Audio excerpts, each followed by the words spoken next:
Hi, I'm Jaclyn McKewan, and I'm a librarian at Niagara University in Lewiston, New York. And I'm going to be talking today about captioning your videos for accessibility. So talking a little bit about making the most of captions that you can get for your YouTube videos, why you would want to use them, and also some tips and tricks.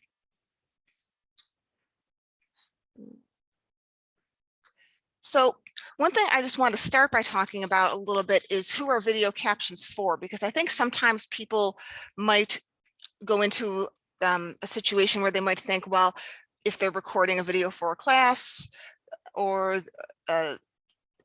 even the general public for your library, depending on what your intended audience is, you might think, well, maybe if it's for a specific group, if I know that nobody in the group is hearing impaired, then I don't need to bother with captions. But I think it's important to think about what are different reasons that somebody might need video captions. And it might be more than just whether or not people are hearing impaired or not, but there are a lot of different reasons why somebody might benefit from it. So, of course, the main one is if someone is deaf or hard of hearing, and those are things that you might not always know, even if you're making a video for a targeted group. You may not always be aware of what each person's situation is, but also if you have anyone in your audience who maybe speaks English as a second language, there's somebody who maybe they're okay with having conversations with people in person, but they might also appreciate the extra benefit of being able to turn on captions for a video just so that they can be sure that they're following along completely. Anyone who might have learning challenges, who again just might have the benefit of being able to hear the video as well as read it, and also just some people's personal preferences. Some people do learn a little bit better if they're able to read something as opposed to just watching it. So again, having the caption option just gives them that choice. And I think an important thing about accessibility, which if you've ever attended any presentations about universal design for learning, a big thing that they stress is the importance of having options. Even if not everybody needs those options, as long as you have the choice to turn on video captions, then that benefits everyone, as long as you have different ways to make the video accessible. And I'm including a handout with this presentation as well. So there'll also be some links in there of the things that I'm discussing here. So I do have a link to more benefits in addition to what I've discussed here about having video subtitles. So I mentioned Universal Design for Learning, and I'm also including some links to their page in the handout. And they have a number of guidelines to make sure that materials that you have online are accessible to the greatest number of people. So one of the guidelines that they have is to provide options for perception. So this is just a screen grab here of their webpage, but again, I have a link in the handout. And so one of the things they say here is, it is important to ensure that key information is equally perceptible to all learners by, one, providing the same information through different modalities, such as vision, hearing, or touch, and providing information in a format that will allow for adjustability by the user, such as text that can be enlarged and sounds that can be amplified. So this is what we're doing here by ensuring that we have captions available for our videos. Then a checkpoint under this guideline, checkpoint 1.2, is offer alternatives for auditory information, which among other things, it says use text equivalents in the form of captions or automated speech to text voice recognition for spoken language. So one thing that if you've used YouTube before, you're probably aware that YouTube does have a functionality to auto-generate captions for your video, which is a big part of what I'm going to be getting into today, is because you may think, well, then why do I need to do anything with the captions that are already there? YouTube provides this for free, it doesn't cost anything, the subtitles are there, why do I need to do anything? And the reason is because the captions aren't always 100% perfect. A lot of times, just depending on how the sound is coming through, if maybe you say something quickly, or if maybe there's a blip in the sound, or if you're saying a word that's maybe an abbreviation or some kind of jargon, the automatic caption generator isn't necessarily going to pick it up and it might get it wrong. So you always want to go through and just make sure that everything is correct. So I'm going to give an example just showing a screen capture of a video that I made at Niagara University that deals with a program we have called New Step, which is a program we have where high school students can take college level courses, and then they also have access to the library services. So I'm going to show the screen capture here. So New Step, it's an abbreviation that stands for Niagara University Senior Term Enrichment Program. And in this video, at this point in the video that I'm showing the screen grab from, what I was saying out loud was, this video is for New Step students. But you'll notice that in the automatic generated captions that come up, it says is for new, NEU, STEP, STEP students. And another thing that sometimes the automatic captions can get wrong is knowing where a sentence starts and ends. A lot of times those automatic captions tend to just look like run-on sentences. There's no capital letters, there's no punctuation. A lot of times the ending of one sentence might look like it's at the beginning of another sentence. So what I was saying here in this screen capture was, and find information for your assignments. First, you'll need to, but instead of breaking it up as a sentence, what it just says here in the captions is, and find information for your assignments. First and it's just all running together. So what we're going to do is I'm going to be showing how you can go through your existing captions. So you're not really typing the whole thing from scratch. You are working with something to start with as a base, but how you can go through and then do things like correct the spelling of those words, add punctuation to make it clear where the sentences are, things like that. And another reason you want to do this is a page from the W3C, also called the World Wide Web Consortium. And they're the organization that creates the standards for HTML and style sheets and other aspects of the web. They also have what they call the Web Accessibility Initiative. And on that page, they say here that automatic captions are not sufficient for accessibility because they are not accurate enough. For example, in YouTube, if only automatic captions are listed, there are no sufficient captions and the video is not accessible.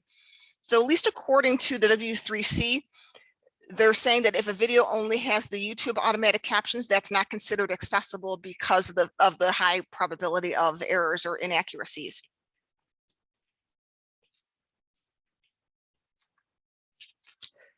So I'm going to show here just a few screen captures of different things that you'll see when you are uploading a video and what different options you have at different stages. And also, I'm probably going to just use the words subtitles and captions interchangeably here. I think they do have slight differences in meaning, but just for purposes of this presentation, sometimes I might say subtitles or sometimes I might say captions. So when you first upload a YouTube video, if you've done that before, you're probably aware that they'll ask you different questions like, is this for kids? Yes, no. And then depending on what you answer there, that will affect how the video is displayed in different options. And one option that they give you toward the end is to add subtitles. So in this case, it would be adding your own subtitles. So I usually just leave that out. I don't click add here. I let it go through and do the auto subtitles, and then I'll just correct them. I just find that a little bit easier. So when I first upload a video, and I'm going to be showing an example of a video that I just uploaded as a demo to work with.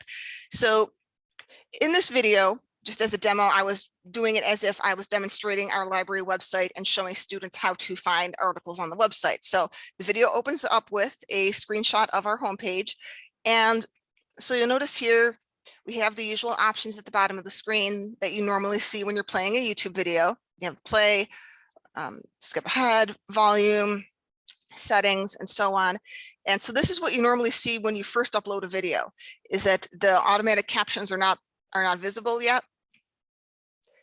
And so now I just jumped to the same screen capture again, and I'll flip back and forth a little bit just so you can see a little more easily, is that in the corner here, when the video is first uploaded, there is no CC button. And then a little while later, after it had been uploaded for a little while, now that button is there, meaning that viewers have the option to turn on closed captions. So the difference is that the auto-generated captions do take a little while to be generated and added to the video. So when you first add it, it's not going to be there right away. And I think it depends on mostly the length of the video. So probably a shorter video, the captions are going to appear more quickly than if you have something that's maybe an hour or so long. So you also want to allow that time if you are going to rely on having the auto captions that you can then edit. And I'll be showing in a little while the steps you would take then once you have your video uploaded, once you bring up those auto captions, and then how you can go about making changes to them. But I also want to talk a little bit about, let me just flip to the next page of my notes here. I just want to talk a little bit about some best practices for creating your captions. And this would really apply whether you're creating your captions from scratch or if you're editing existing ones, just to be aware of some things that you may want to keep in mind as you're making your corrections as far as how you have things laid out. So I found a organization called the Dcmp, the Described and Captioned Media Program, and they have a lot of best practices and standards that they advise for anyone that's doing captions, and this includes TV networks that are having closed captioning on television. So I took a look at what kind of things they're recommending, and they do have a lot of detailed recommendations, so I'm not going to go through everything they have. And I think also to an extent, it's probably going to be impossible for anyone to meet all of these exactly, unless your full-time job is creating closed captions for television. Probably in that case, you have to really be an expert on it and follow everything strictly. But of course, if you're a librarian and you're wearing many hats and doing YouTube videos may just be one part of your job, you're not necessarily going to be able to do all of this exactly. But what I try to do is just take out what I feel are some of the more doable standards that I think that most of us would generally be able to follow without necessarily being an expert in doing this. And I also do have the link to the Dcmp in my handout also. So I'm just going to show a couple of the things that they recommend. Okay, so they say here mixed case characters are preferred for readability. Capital letters are used for screaming or shouting, which should be we should be pretty used to online, especially if you've ever seen online discussion forums. It's generally accepted there that through online postings or even through email, the capital letters are considered shouting. I think on TV, some closed captions are all capital letters just because that's just the way they are and that's the only option they have. But if you're using YouTube or another program that does allow for using uppercase and lowercase letters, then it's better to use mixed case just for readability. To the next one. And then when a sentence is broken into 2 or more lines of captions, it should be broken at a logical point where speech normally pauses. And so this is another thing that the auto captions necessarily aren't going to do. Usually they're just going to have 2 lines and it just ends up wherever it ends up without really any specific division. And I think also when you're making edits, you want to sort of avoid the idea of just filling up the page with as many words as you can until you run out of space, then start putting captions onto the next section. So you want to think about, if it is more than 1 line, try to break it at a point where there might normally be a pause in speech, not necessarily the end of a sentence, but a place where just the way that the phrasing is, there's sort of a natural pause or a natural momentary stop. And we'll look at a few examples here. So examples within this idea of breaking up sentences. A way not to do it would be, if you're saying Mark pushed his black truck, would be Mark pushed his black truck, because you have most of the sentence on 1 line and then just the very end of it on the next line. Whereas a better use of it would be Mark pushed his black truck, because his black truck being the predicate is sort of, you think of those 3 words as being grouped together, so that it's more natural for them to be grouped together on 1 line like that. Or another example about line breaks, say do not break a person's name nor a title from the name with which it is associated. So the first example, the wrong example, Bob and Susan Smith are at the movies. So instead you would have their names all together on the line, Bob and Susan Smith are at the movies. So then again, just reiterating, when it's broken into 2 or more lines of captions, it should be broken at a logical point where speech normally pauses. Then caption placement. It is preferred that there are no more than 2 lines per caption. And I've noticed that YouTube, I think, can go up to at least 3 lines. So according to these recommendations here, it's best to try to keep it at 2 lines. I think partly because then you're also sort of cutting off some of the visuals if you have too many lines of text, and also it can be more difficult to read, especially if combined with having 3 lines of text, if they're not on the screen long enough, then it can really be hard for the person to keep up with reading while following the video at the same time. So another factor to consider is the rate of how you have the captions when they appear on the screen, how long they appear. So one guideline they have is by borrowing 15 frames before or after the audio occurs. This borrowing technique is hardly noticeable to the viewer.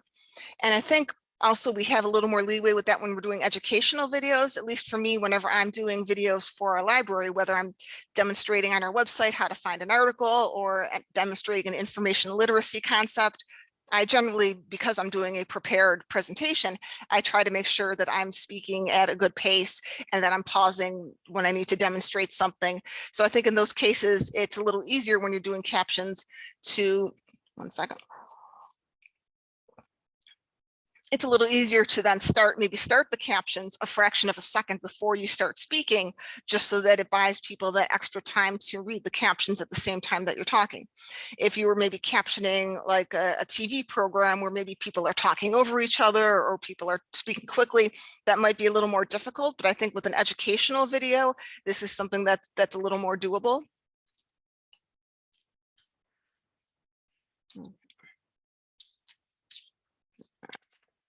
Just checking my notes here.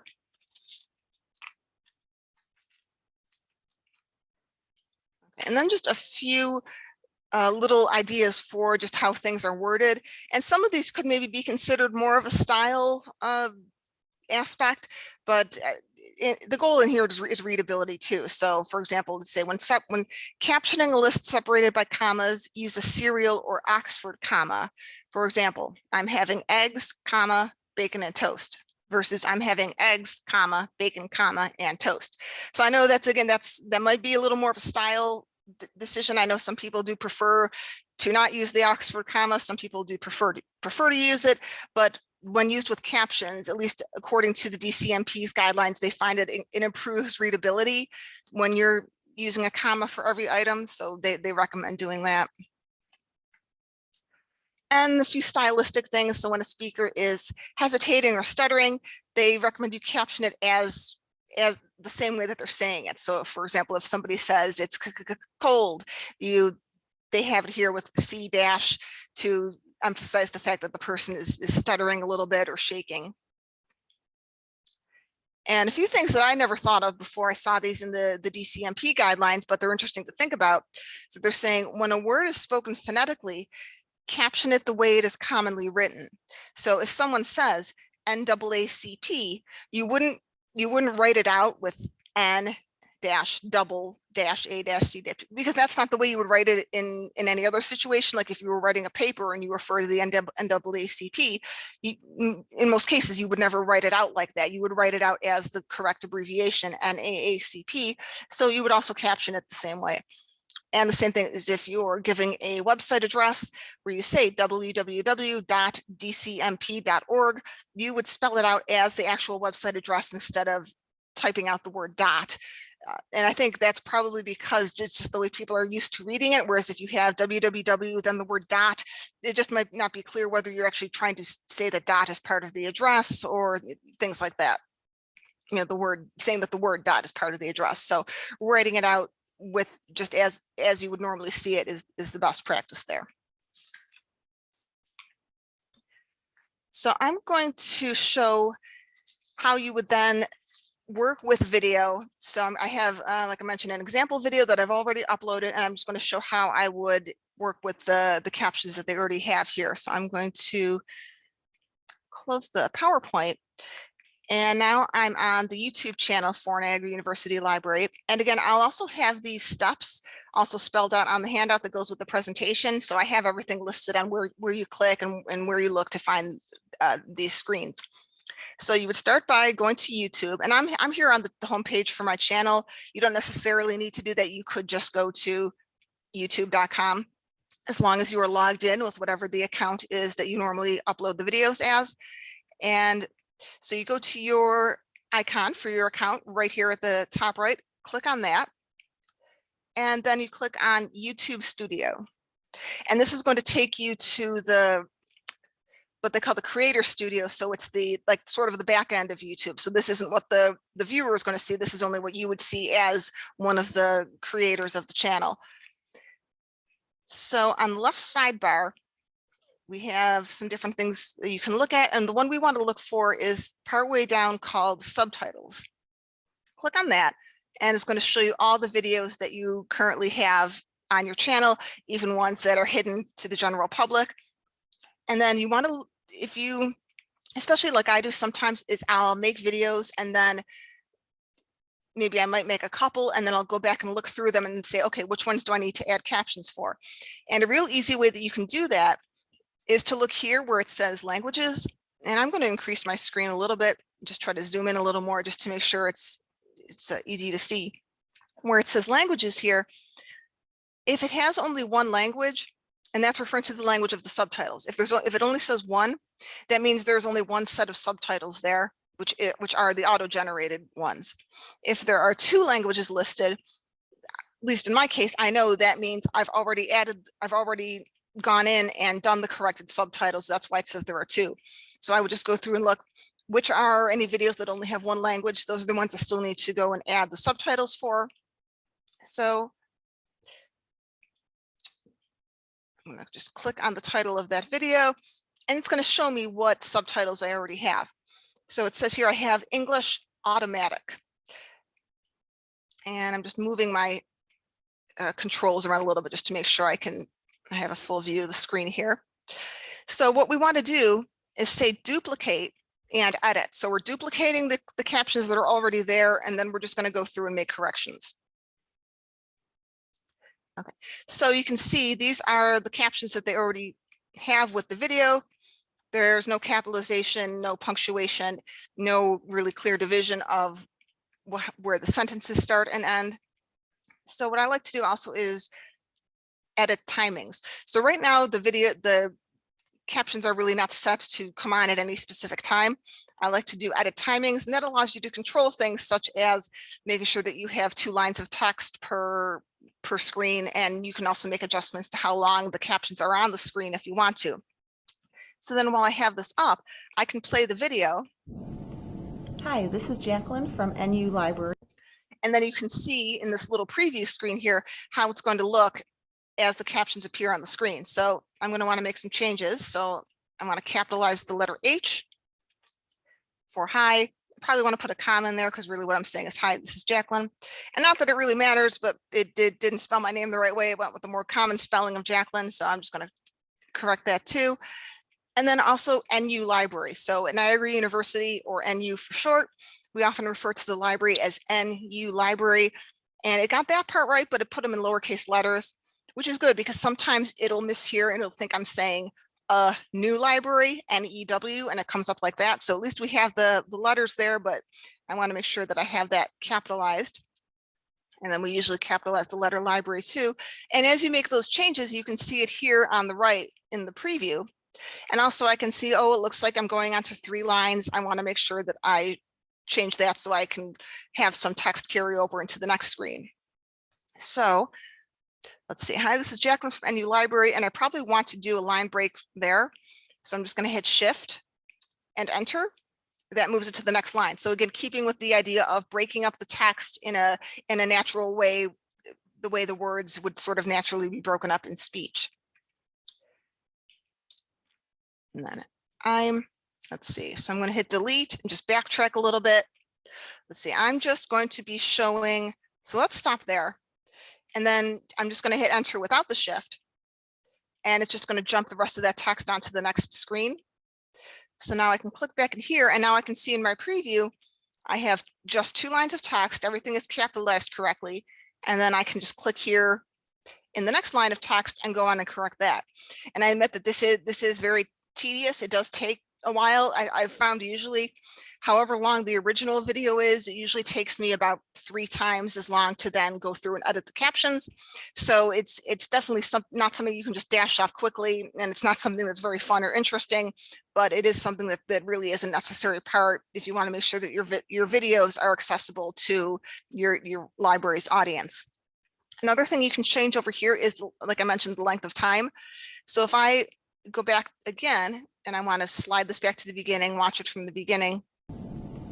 Hi, this is Jaclyn from NU Library, and I'm just going to be showing. Okay, so you look now, you notice where the sound where it said, I'm just going to be showing, but the captions had already moved on to the next line of captions. So that means I've got to adjust the time here. I have to make these ones show up a little bit longer to match the same time as what I'm speaking.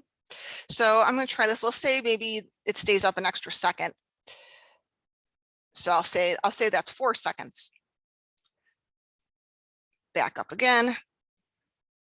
Oh, and actually now it's in red here showing me, well, I have these captions here for up to four seconds, but these new captions start at 3 seconds. They're overlapping. So I have to change the next set too, so that they don't start to begin until 4 seconds. So let's go back again. Hi, this is Jaclyn from NU Library, and I'm just going to be showing a few data. Okay, so that matched up a lot better. I mean, if I wanted to be real exact on it, I might even go through and add a few more fractions of a second if I just really wanted to make sure that everything was lining up correctly. But I'm just doing this as an example, so I'll just leave that as it is. And then what you want to do every so often is just click on Save Draft. Just the same thing, like if you think of like when you're creating a Word document, even though the document isn't finished, you want to go through periodically and click the save button just to make sure you don't lose your work. So you want to do that every so often here, especially because, like I said, it could take a long time, especially if you're working with a long video. You want to go through periodically and click Save Draft.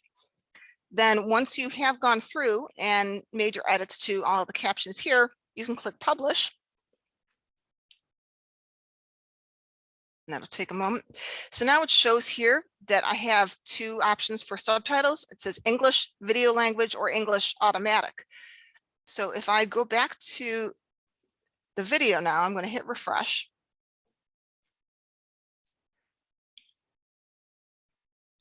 So when I click on the closed caption button. Hi, this is Jaclyn from NU Library, and I'm just going to be showing a few databases on the library website. Okay. So again, I only adjusted the first part of the captions. There's only that first part had the correct punctuation on it, but you can see that by selecting closed captions, it automatically went to the corrected version rather than the auto-generated version.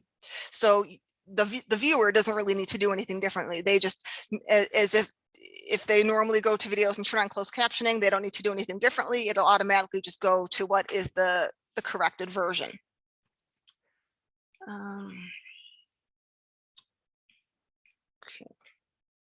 Okay, and I just want to talk a little bit also about while we're on the video viewing screen, is just a few other tips you might want to keep in mind to ensure that your videos are more accessible. And these are more tips for the viewer.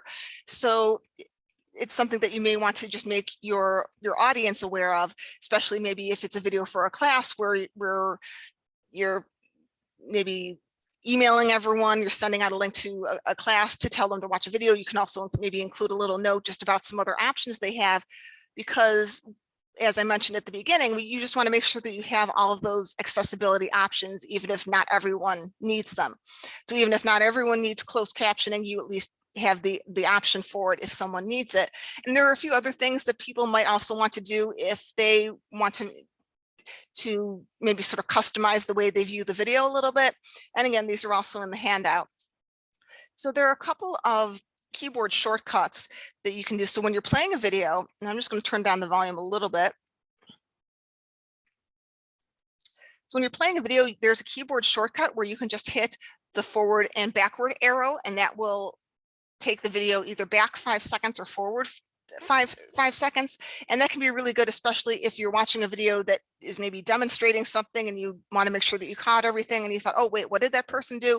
And then instead of trying to click and drag to the exact second that you want to go back to, you can just hit the arrow button to just advance or backtrack. So I'll just show that. Hi, this is Jaclyn from NU Library, and I'm just going to be showing library. Okay, So I have the volume turned down so you can't really hear it, but you can just see that I'm just hitting the forward and back arrows. It's reflecting on the screen that it's going back forward and back 5 seconds. A few other things to be aware of are there's also the option to go back and forward 10 seconds. So that would be the letter J and the letter L. L goes forward. You can see now it says I'm going forward 10 seconds, or I'm hitting J and I'm going back 10 seconds. And if you're watching a video on a mobile device, if you're using the YouTube app on your device, you can also jump forward and back by just double tapping the screen. So while the video is playing, you just go to your phone, just tap twice, and that'll take the video forward 10 seconds. Or if you tap toward the right, it'll go forward 10 seconds. If you tap toward the left of the video, it'll go back 10 seconds. And you can also customize that in your video settings. You can change it to, I believe, if you want the tapping to do 5 seconds increments instead of 10. And as I mentioned, to turn the closed captioning on or off, you would just go to the CC button here that appears in the video. If there is no CC button, then there are no closed captions available for the video. So that probably means that it's a recently uploaded video and the automatic ones haven't been fully generated yet.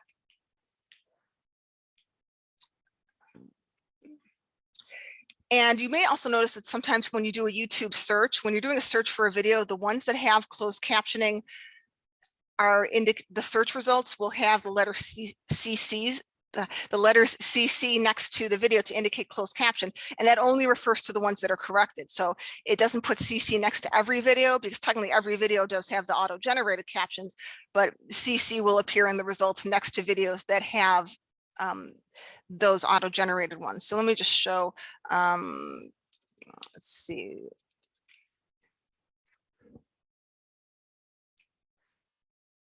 So I'm showing some videos here in the search results. I just did library website demo. You can see in the results, it has a little CC if it's something that has the closed captioning already. This one does not have it, so they've just stuck with their regular, the auto-generated closed captions. They haven't gone through and corrected their own. So that's also a nice thing to have for your viewers, is that your own videos, then if they turn up in a search, they're going to have that little CC next to them. There are also some settings you can have that do relate to accessibility that some people might find beneficial. One is for the subtitles, there is an option here called auto translate, which is and this again could be useful for someone who speaks English as a second language. So maybe they have a general understanding of English. They can generally be okay with conversations with people, but would greatly benefit from being able to see subtitles in their own native language. As a viewer, you have the option to go here to the gear setting, subtitles. You can then choose which of the available ones you want, or you can say auto translate. And then you can just choose your own, whatever your language is, and YouTube will auto create them. So like I said, just as the auto-generated captions aren't 100% perfect, the auto-generated translations aren't 100% perfect, but short of having all of your videos professionally translated into a dozen different languages, there's really no good way around that. So at least this is an option for someone who may appreciate being able to see something in their own language. So if I change this to French, oops, auto translate. I think I clicked the wrong thing there. So let me try that again. Let me click French. Hi, this is Jaclyn from NYLA. And now you can see that as the video plays, even though the sound, I have the sound down low, but in the sound, of course, it's still the original audio of me speaking in English, but now the captions are appearing in French. So I'll just set that back to the English captions. So again, that's just something that you might also want to make your students or your audience aware of. Just so that they know, if they don't know already, that they have that option. Something else you can also do is to slow the video down.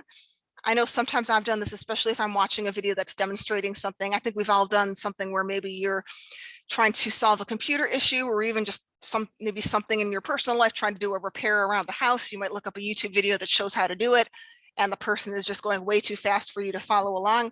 So in addition to maybe trying those keyboard shortcuts, the forward and backward arrow, or the letter J and L to go forward or backward, you can also just play the video more slowly.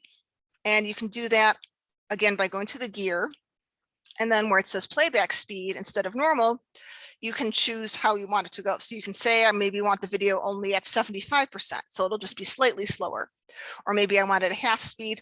You can also increase the speed, and I found this beneficial sometimes, especially if I'm watching a recording of a webinar where maybe the webinar is an hour and I want to maybe try to get through it a little more quickly.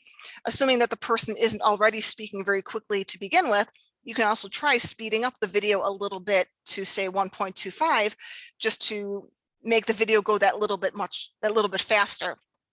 So just one thing to be aware of, that does affect how the audio sounds, of course. And if I play the video at half speed, it's going to sound very strange.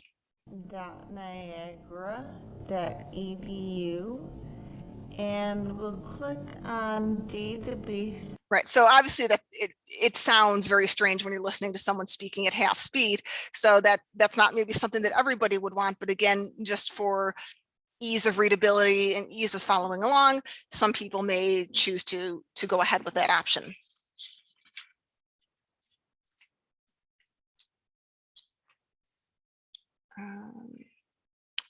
Okay, so I'm going to, I'm going to stop the screen sharing, and I'm just going to wrap up by saying that I hope you found this video useful. So my main point was just to consider why you might want to go ahead and correct those YouTube captions. I think a lot of people might not know that there is an ability to correct them, or they might not really have considered the fact that, oh yeah, if it's auto-generated, there's probably some mistakes and there are some inaccuracies that I might want to go in and fix. And also, I think like I mentioned, some people may not consider why they would need captions. Like if you're maybe creating a video for a small specific audience, you might think, well, I know everybody in that group, none of them are hearing impaired, I don't need to bother with captions. But again, like I mentioned, thinking about all the different reasons that somebody might want to have captions, in addition to possibly being hearing impaired, and then it just boils down to the UDL, the Universal Design for Learning principles of just providing options, so that even if the vast majority of people don't need it, you at least have those options available for those who do choose to use them. So that's the end of my presentation. I hope you found it beneficial, and thanks for watching.